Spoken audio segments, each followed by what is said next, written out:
આગળના વિડીયોમાં દેવને રાખડી બાંધ્યા પછી આ બે ભાઈના ઘરે આ બે મારા સગા કાકાના છોકરા થાય. પૂછો ને એ પેલા કહી દઉં તો ભાભી કહે કે હું તો બાકી રહી ગઈ.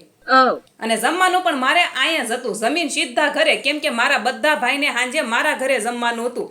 એટલે તો પેલા ભારી ભરખમ વસ્ત્રને કર્યા ટાટા બાય બાય. પછી મેં નક્કી કર્યું ખાવામાં હું બનાવું અને ભાજી બનાવવાનું નક્કી કર્યું. એટલી વારમાં આ આવી ગયા મીઠાઈ લઈને.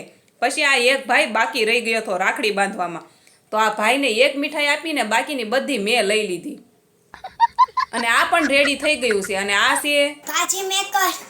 એટલી વારમાં આની પધરામણી થઈ ગઈ અને સાથે સાથે સબસ્ક્રાઈબર પણ આવી ગયા. અને ભાઈએ સાંજે પિઝા મગાવ્યા બધા છોકરા માટે. છોકરાને ફોહલાઈને મેં સોડા પણ પી લીધી અને પિઝા પણ ખાઈ લીધો.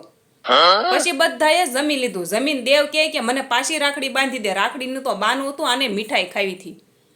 અને આ જો બધાએ ભેગા થઈ અને મીઠાઈના ખોખા ખાલી કરી નાખ્યા.